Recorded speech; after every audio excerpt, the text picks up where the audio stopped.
What's good, YouTube? Dmgaming here, y'all, and I want to give my rundown on Dragon Ball Fighters. Y'all, this game, oh my gosh.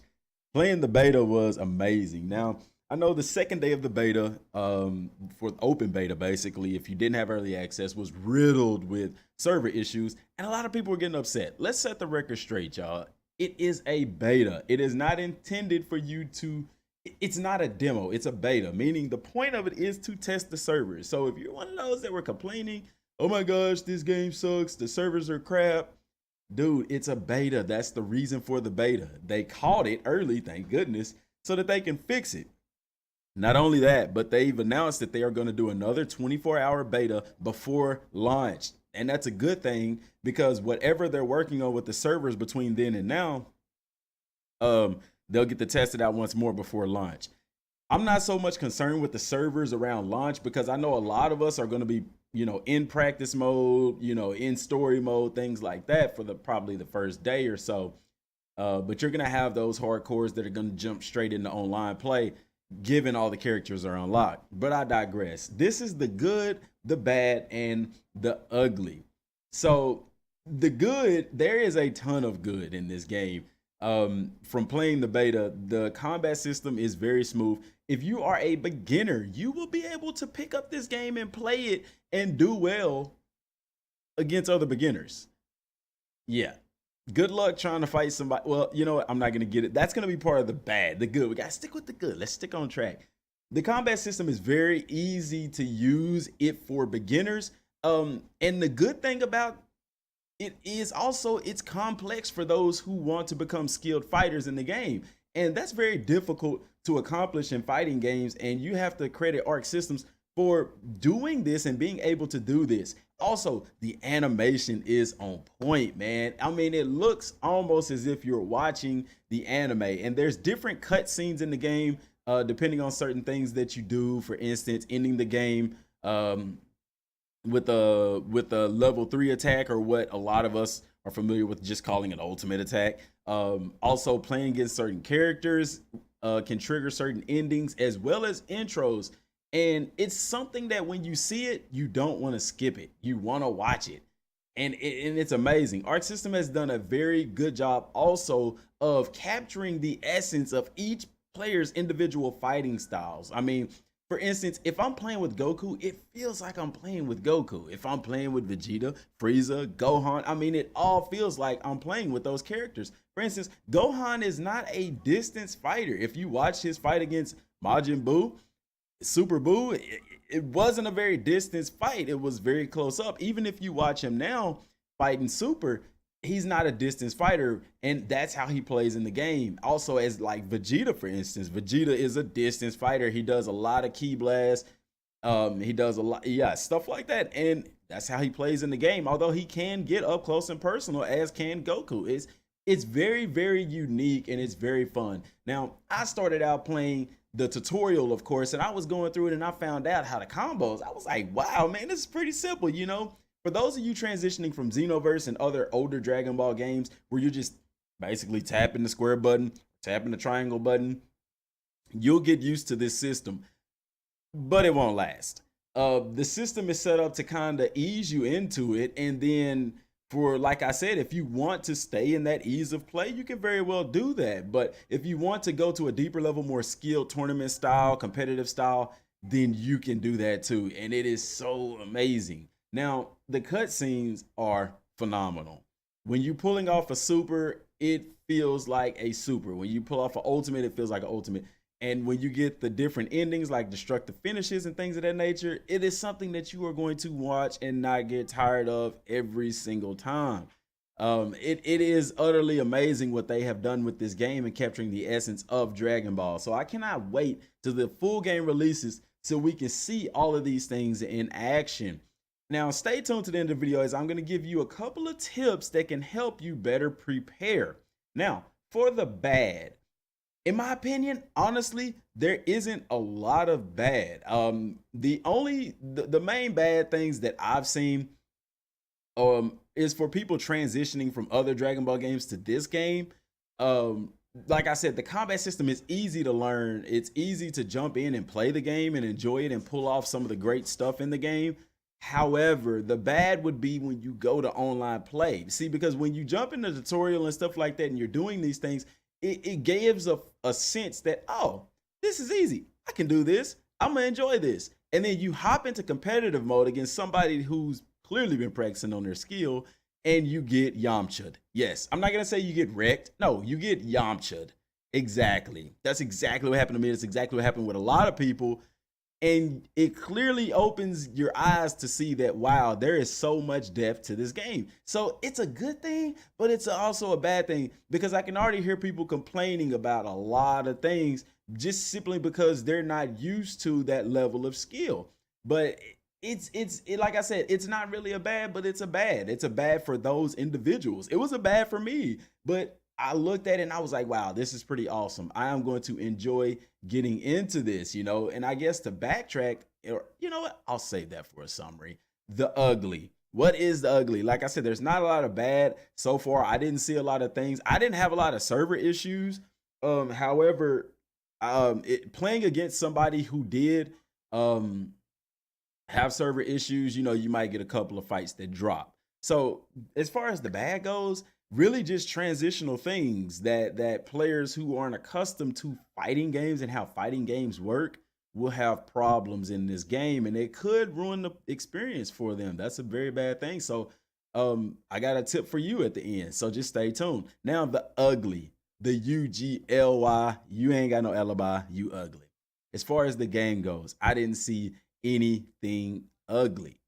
However, the ugly thing about this game is that if Arc Systems is the type of developer that does everything that the majority of people ask them to do in this game, it could potentially ruin this game. Now, that's one issue that you have with a competitor fighter. And most players who play fighting games, they're pretty unanimous as far as things that need to be fixed and repaired because that's what they do and that's what they're good at. With Dragon Ball Z Fighterz being a hybrid, in my opinion, because it has the button mashing aspects to it, but it also has the skill-based aspects to it. You're pulling in two different crowds. And let me tell you, the button mashing, Xenoverse playing crowd, they love to complain about things being quote unquote OP and things of that nature.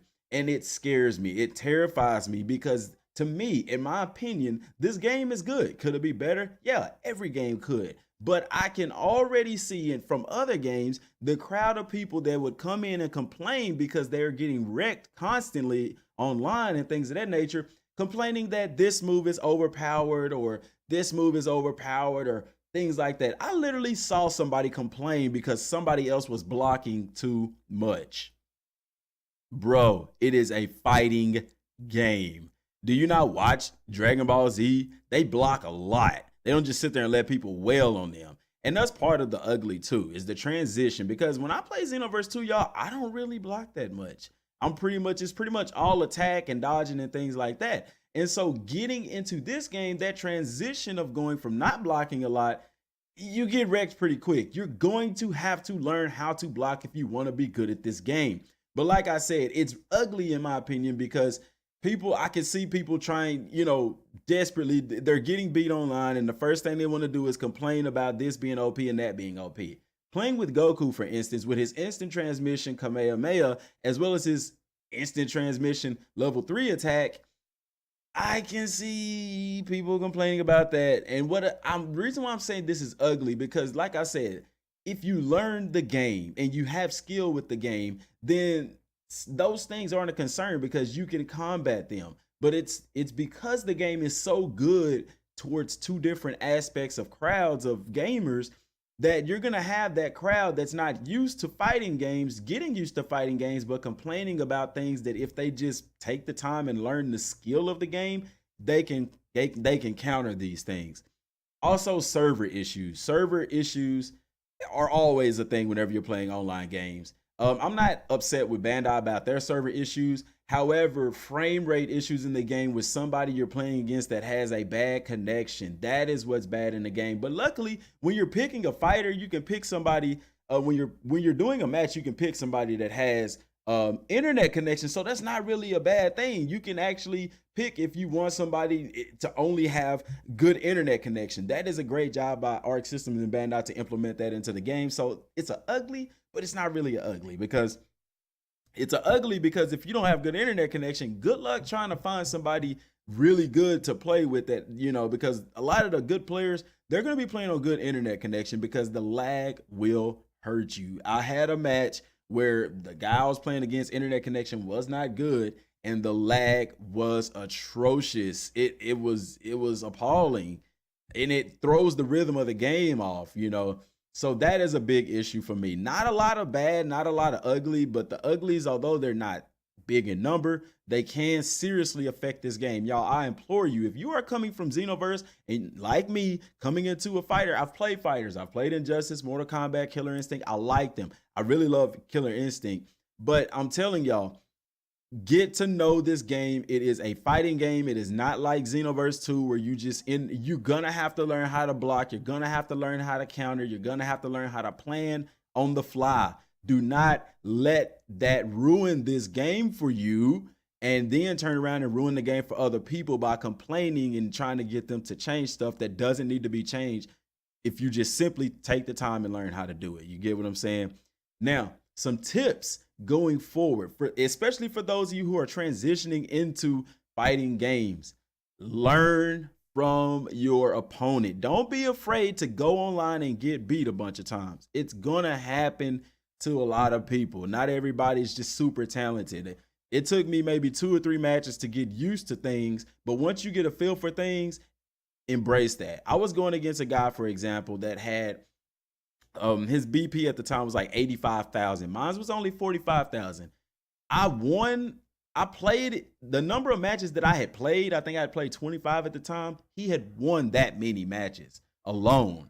He played, I think, more than that. So, but the thing is, the guy was very skilled and I could tell quickly. But what you have to do is learn from each other. He was doing stuff and I was like, oh, wow, he's doing this to counter this. I literally learned how to counter certain attacks just by what he was countering when I was doing things. And guess what happened, y'all? Out of 3 matches, your boy Dmgaming won that one. And it was very fun. And it was very, very educational. That's the thing. Even in losing, if you try to learn through a loss, you will still have fun with this game. So big tip there is go and play online. It will only make you better. I don't know how computer difficulty is because you wasn't able to do practice mode with it being a beta, but man, I implore you, even if it's not a ranked match, if you don't want to ruin your rank and all that kind of stuff, you can do casual matches. And I implore you to play against a human opponent and learn from each other, and I like that because it's true to Dragon Ball. Whenever you watch Goku fight, Goku learns. Even Gohan, them, and the other fighters, if they're fighting somebody, what did Vegeta just do against Jiren? He watched Jiren fight Goku, and he learned how to dodge something that Jiren did. That's part of it. And just with the fighting system in general, Arc System has captured that in the essence of this game. If you watch your opponent and what they counter, you can basically counter the same thing. So that is awesome, and I love it. Take advantage of that, y'all. Pay attention. If somebody's better than you, just pay attention to what they're doing in the game. And I like that they added replays in the game because you can literally go back and not only see what buttons and combinations that you and your opponent were pressing during the match, but you can also slow things down. You can go frame by frame. Y'all, they have put every tool in this game to allow beginners, intermediates, and even experts to get better and better at the game. It is all built in and it is freaking sweet. Now, another tip for those of y'all not familiar with games like this, just like in Marvel vs. Capcom, let me tell you something because I almost lost a fight because of this. If somebody's health is low and you switch out, if they switch out that player, their health is going to begin to regenerate. I had a guy, I was fighting against a Adult Gohan and I had him down. I probably could have had one punch and knocked him out. He switched him out. I wasn't paying attention. I was just fighting, having a good time. He switched Gohan back and I noticed that his health was almost all the way up. It was about 75% refilled. And I was like, wait, what? I know I was just one punch away from hitting this guy. That's when it dawned on me what was going on. So Be mindful of that, because I know if you're not used to games like this or Marvel vs. Capcom type of thing, be mindful of that. That could be a life-changing thing in the game. Also with the sparking thing, okay, so you see the little lightning bolt that flashes. It's a light red. Then the less people you have, the darker red it gets. But you want to save this for when you're in a deep pinch, because what it does is going to regenerate your health and it's going to build energy for you. So use that at the right time. These 2 hints alone will make you immediately, I'm talking instantly, better at the game. Like seriously, and it will make it a much more enjoyable experience with those 3 hints. There's technically 3 hints.